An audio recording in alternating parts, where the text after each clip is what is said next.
19 years. That was how long we had been married when my wife looked across the dinner table and quietly destroyed everything we had built together. She didn't cry.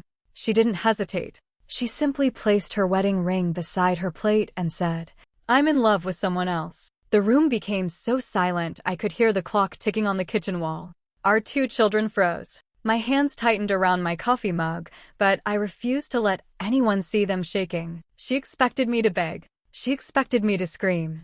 Instead, I stood up, walked to my study, opened the top drawer of my desk, and returned holding a single sealed envelope. I gently placed it in front of her. "Before you leave," I said quietly, "there's something you need to read." She smiled confidently. She thought it was another love letter. It wasn't. By the time she reached the final page, she was the one begging me not to walk away. My name is Sibusiso Adebayo. I'm 48 years old, and I own a successful architectural consulting firm in Nairobi. For 19 years, I believed my wife, Lorado Kayum, and I had built an unbreakable marriage. Together, we raised two wonderful children and survived financial struggles, career setbacks, and countless sleepless nights. At least, that's what I believed. Only one person seemed unusually happy whenever my wife criticized me.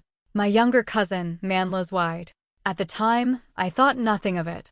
I had no idea both of them had already changed my life forever. Lorado looked at me with a calm expression that hurt even more than anger would have. She took a slow breath before speaking the words that changed everything. She said she had been in love with another man for almost a year. Then she quietly told me she was tired of pretending our marriage was enough for her. She said she deserved to choose her own happiness, even if it meant leaving behind the life we had built together over 19 years. There was no guilt in her voice. She spoke as if the decision had already been made long before that evening. For a few seconds, nobody at the table moved. Our children stared at their mother in complete shock, unable to understand what they had just heard.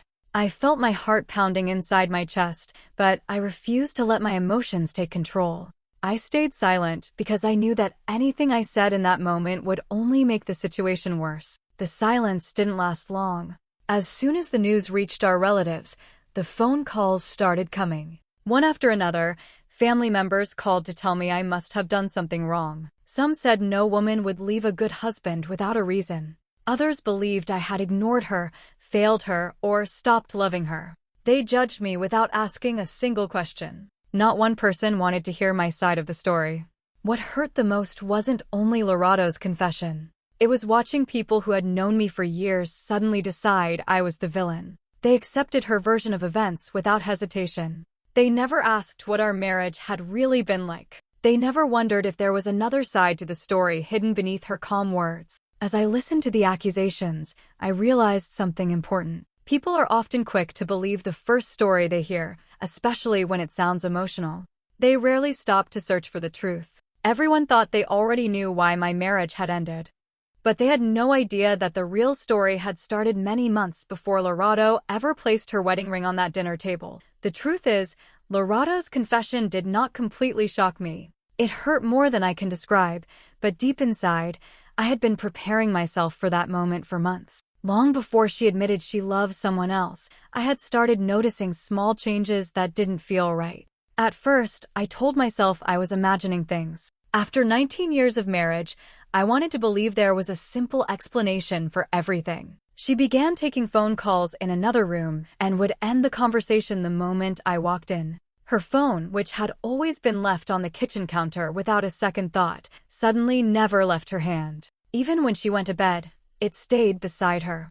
One night I noticed she had changed every password on her phone and laptop. When I asked about it, she smiled and said it was for work. I wanted to believe her, so I nodded and said nothing. Then came the business trips. They started happening more often than ever before. Some meetings appeared at the last minute, while others were extended without much explanation. Whenever I asked how the trip went, her answers were short and distant. She avoided eye contact and quickly changed the subject. The woman who used to tell me every detail of her day had suddenly become a stranger living in the same house. Many people think I should have confronted her immediately. They believe I should have demanded answers or searched through her phone in secret. But I knew that accusations without proof could destroy whatever trust was still left between us. I didn't want a fight built on suspicion. I wanted the truth, no matter how painful it might be. So I made one of the hardest decisions of my life. I quietly hired a licensed investigator. It wasn't because I wanted revenge or hoped to catch her making a mistake. I wasn't trying to embarrass her or punish her. I simply needed facts before making decisions that would affect my children, my family, and everything we had spent years building together. Every day after that became an emotional battle. I smiled in front of my children, went to work as usual, and acted like everything was normal. But inside, I was waiting for answers, hoping with all my heart that my fears would somehow prove to be wrong. When I walked back from my study and placed the sealed envelope in front of Lorato, she looked at it with complete confidence. She even smiled for a moment. I could tell she thought it was a letter from a heartbroken husband begging her to stay. Maybe she expected an emotional goodbye or one last attempt to save our marriage. She had no idea that everything inside that envelope had been carefully prepared long before this dinner. With steady hands, she opened it and pulled out the first few pages. Her smile slowly disappeared. The envelope contained copies of financial records, travel documents, hotel bookings, and photographs that connected every piece of the story. There were printed messages showing conversations she believed had been deleted forever. Every date matched. Every document supported the next one. There was no guessing, no accusations, and no emotional arguments. Only facts. As she continued reading, the confidence on her face began to fade. She turned each page more slowly than the one before. The room was completely silent. Even our children could sense that something much bigger than an ordinary argument was unfolding right in front of them. But the evidence of her affair was not the biggest surprise waiting inside the envelope.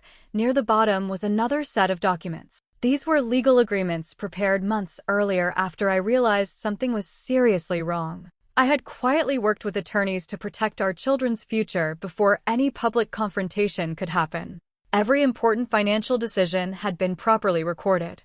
Our business assets had been legally separated, and every document showed complete honesty and transparency. Nothing had been hidden. Nothing had been moved in secret. Everything was done according to the law and with the sole purpose of protecting our family from future damage. Lorato's hands began to shake as she reached the final pages. For the first time that evening, she realized I had not acted out of anger or revenge. While she had been planning a new life, I had been preparing for the truth with patience and responsibility. She slowly looked up at me, searching my face for answers. But there was nothing left for me to explain. The envelope had already said everything that needed to be said. The truth was no longer something either of us could deny. Lorato thought the worst part of the envelope was already over. She believed the remaining pages would only repeat what she had already seen. But as she turned another page, everything changed. I watched the color slowly disappear from her face. Her eyes stopped moving for a moment, and she stared at the paper as if she couldn't believe what she was reading. The next section wasn't about her. It was about the man she had planned to leave me for. For months, she had described him as a successful businessman. She believed he was a wealthy executive who understood her, respected her, and promised her a better future. He had told her stories about expensive investments, international business meetings, and a comfortable life waiting for them together. She believed every word because it was exactly what she wanted to hear. But the investigator discovered a completely different truth. His real name was Tafadzwa Kosa, and he wasn't the successful man he claimed to be. He was a professional romance scammer who had spent years targeting lonely and trusting women. He carefully studied each victim before gaining their trust. He knew exactly what to say, when to call, and how to make someone feel special. Once they believed they had found true love, he slowly convinced them to help him with what he called temporary financial problems. The report included records showing that Lorato wasn't the first woman he had fooled. There were several other victims before her. Some had lost their savings. Others had borrowed money to help him, believing they were supporting the man they loved. Every story followed the same pattern. He would make promises about a beautiful future, collect money, then disappear when his victims finally realized the truth. Lorato kept reading, but her hands were trembling so badly that the papers almost slipped onto the table. The dream she had been holding onto for nearly a year was falling apart one page at a time. The man she believed would rescue her from an unhappy marriage had never loved her at all. For the first time that evening, she wasn't looking at me with confidence anymore. She looked frightened, confused, and completely lost. In a matter of minutes, the future she had sacrificed 19 years of marriage for had vanished, replaced by a painful truth she never expected to face. As Lorato struggled to accept the truth about Tafadzwa, she turned to the next pages in the envelope. What she found there hit even harder. It wasn't just about lies or broken promises anymore. It was about money, trust, and the future she had almost destroyed without realizing it. The documents showed a list of bank transfers made over several months. One payment after another had been quietly sent from her personal savings. Each transfer had a different reason. Tafadzwa had claimed he was facing temporary financial problems. One month, he needed help because a business payment had been delayed. Another time, he said an important investment was about to bring huge profits if he could just cover one last expense. Then he claimed one of his bank accounts had been frozen by mistake and promised he would repay every cent as soon as everything was fixed. Lorato believed him every single time. She thought she was helping the man she loved through a difficult season. She believed they were building a future together, so every payment felt like an investment in their life ahead. She never imagined she was slowly becoming another victim in a carefully planned scam. But there was something she didn't know. Months before this dinner, when I noticed the strange changes in her behavior, I had also asked financial experts and attorneys to quietly review our financial situation. I wasn't trying to control her money. I simply wanted to make sure our children's future would remain safe if my worst fears turned out to be true. Their investigation revealed unusual transfers that raised serious concerns. Acting quickly and legally, they worked with financial investigators to stop the remaining transactions before more money could disappear. The accounts connected to the suspicious payments were flagged, and additional transfers were frozen while the investigation continued. As Lorato read those pages, tears slowly filled her eyes. She finally understood how close she had come to losing everything she had worked so hard to save. If no one had acted in time, years of personal savings could have vanished forever into the hands of a man who never cared about her. The room was silent again. This time, it wasn't because of anger. It was because the truth was impossible to ignore. She had believed she was rescuing someone she loved. In reality, someone else had quietly been protecting her from a disaster she never saw coming. Only a few days after everything came out, reality arrived in a way none of us expected. The investigation into Tafadzwa Kosa had grown much bigger than anyone realized. What had started as a few suspicious financial reports turned into a full fraud case involving victims from several different provinces. More women had come forward with stories that sounded almost identical to Lorato's. They had all believed they were in a loving relationship. They had all trusted the same promises. And they had all been left heartbroken and financially damaged. That morning, I received a phone call from one of the investigators. They informed me that Tafadzwa had been arrested. The evidence against him had become too strong to ignore. Financial records, witness statements, phone messages, and bank transactions had connected him to a long list of fraudulent activities. His carefully built image had finally fallen apart. Lorato insisted on seeing the truth for herself. We stood at a distance as police officers escorted Tafadzwa out of the building. He was no longer wearing the expensive suits he used to show off in photographs. There was no confident smile on his face. There were no promises about their future together. His hands were locked in handcuffs as officers guided him toward a police vehicle.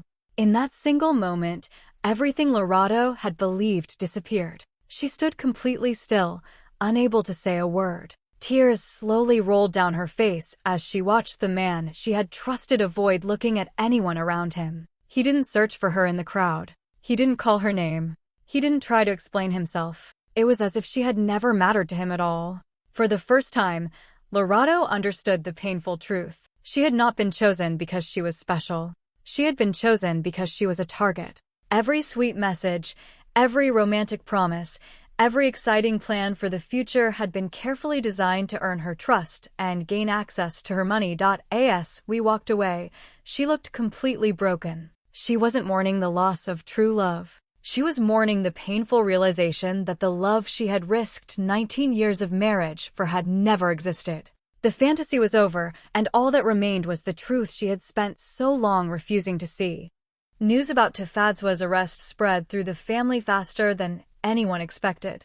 One by one, the relatives who had blamed me began calling again. This time, their voices sounded very different. They were no longer angry or full of advice. They wanted to know what had really happened. Before long, several family members gathered together, asking me to explain the entire story from the beginning. I calmly placed the same envelope on the table. There was no anger in my voice. I didn't try to embarrass Lorado or make myself look like the victim. I simply walked them through the documents one by one. They saw the investigation reports, the financial records, the travel documents, and the legal papers I had prepared months earlier. As they read each page, the room became quieter. For the first time, they understood that I had known the truth long before anyone else. One of my uncles looked at me and quietly asked, "If you knew all this, why didn't you expose everything immediately?" I looked around the room before answering. "Because my children were watching," I said softly. I refused to let them grow up remembering their parents destroying each other. Nobody had expected that answer. They realized I had never shouted at Lorado. I had never posted private information online. I had never called family meetings to shame her. Even after discovering the affair, I continued treating her with respect because I knew that public humiliation would not solve anything. It would only create more pain for everyone, especially our children. Then they learned something that surprised them even more. While everyone believed I had been protecting only myself, the investigation had also stopped Lorado from losing nearly all of her personal savings to a professional scammer. Without those early legal steps, the damage could have been far worse. Several relatives lowered their heads in silence. They remembered the harsh words they had spoken to me before knowing the facts. Some apologized for judging me so quickly. Others admitted they had believed the first story they heard without asking a single question. That day, my family learned a lesson none of us would ever forget. The loudest voice is not always the truthful one. Sometimes the person who stays calm is carrying the greatest burden of all. And sometimes true strength is not found in getting even, it is found in protecting others, even when your own heart has been broken. A few days after the family learned the truth, Lorado asked if we could meet somewhere private. She said there were things she needed to say, not because anyone had told her to, but because she could no longer carry the weight of her own mistakes. We met in a quiet park where we had once taken our children when they were young. The place was filled with happy memories, which made the conversation even more painful. When I arrived, she was already sitting on a bench, holding a box of tissues. The moment she saw me, tears filled her eyes. For several seconds, she couldn't even speak. Finally, she looked at me and whispered, "I'm sorry." Those two words were followed by a silence that felt heavier than anything she had ever said before. She admitted she had confused attention with love. Tafadzwa had made her feel exciting, important, and admired at a time when she had started feeling ordinary. Instead of talking to me about those feelings, she ran toward someone who knew exactly how to use them against her. She confessed that she had mistaken excitement for commitment and sweet promises for genuine love. With tears running down her face, she said she finally understood everything she had nearly destroyed. 19 years of marriage, a family built through sacrifice, the trust of our children, the future we had planned together. She said she would spend the rest of her life regretting the choices she had made. Then she reached across the bench and quietly asked, "Can you give me one more chance? I know I don't deserve it, but I promise I've changed." I listened without interrupting. I could see that her pain was real. I believed her regret was sincere. But believing someone is sorry and rebuilding a marriage are not always the same thing. After a long pause, I spoke as gently as I could. "I forgive you, Lorado," I said. "I'm not carrying hatred in my heart anymore." But forgiveness doesn't erase what happened. It doesn't rebuild trust overnight. Some things can be repaired, and some things leave permanent scars. She lowered her head as tears fell onto her hands. "I truly hope you find peace," I continued. "But I cannot return to the life we had before." That marriage ended the day trust was replaced with deception. Neither of us spoke again for several moments. We both knew that love alone was no longer enough to change the past. After my conversation with Lorado, I spent many nights thinking about the future. I could have allowed anger to take control of my life. I could have filled every conversation with blame and every memory with bitterness. Many people even encouraged me to do that.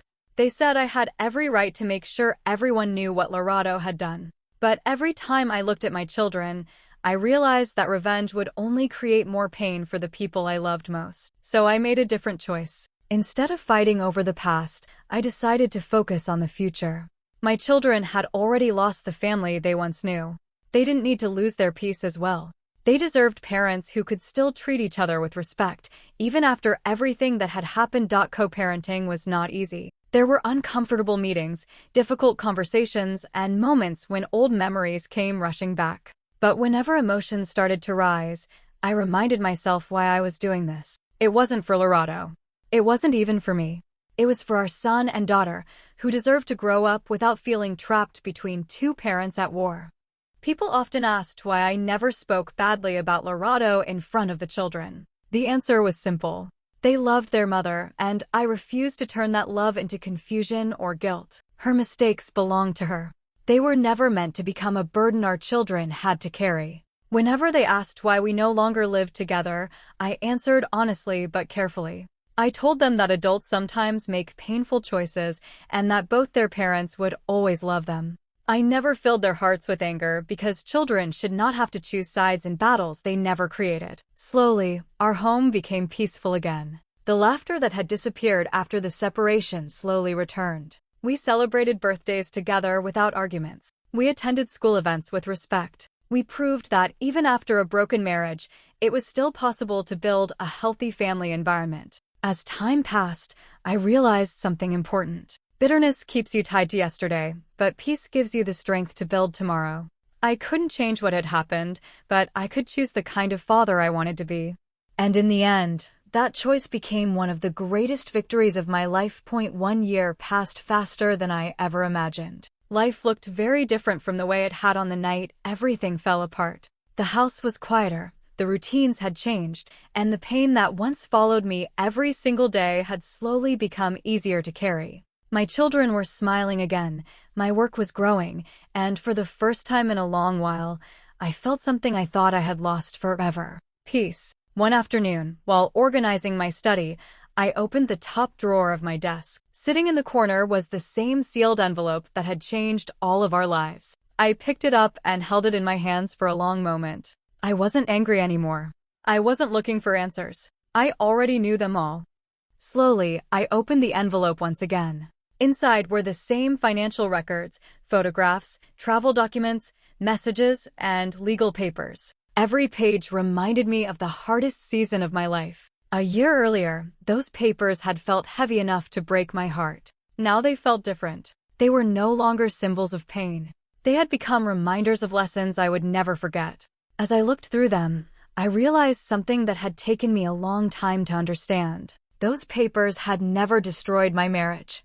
They were only evidence of what had already happened. The real damage had begun long before the envelope ever existed. It began with small choices, hidden lies, broken promises, and secrets that slowly replaced honesty. One decision led to another until the truth could no longer stay hidden. I gently placed every document back inside and sealed the envelope again. Then I returned it to the same drawer where it had rested for the past year. This time, I closed the drawer with a quiet smile instead of a heavy heart. I had learned that betrayal does not have to define the rest of your life. You cannot control another person's choices, but you can control your own response. Preparing for the truth had protected my children, my future, and even my peace of mind. As I walked out of my study, I didn't feel like a man who had lost everything. I felt like someone who had survived the worst chapter of his life without losing his dignity. And sometimes, that is the greatest victory anyone can ever achieve. Love can survive hardship, distance, and disappointment. But once trust is willingly exchanged for deception, only truth can decide what remains. If this story touched your heart, share your thoughts in the comments below. And if you believe honesty is the strongest foundation any relationship can have, don't forget to like, subscribe, and share this story with someone who believes dignity is worth protecting, even when love falls apart.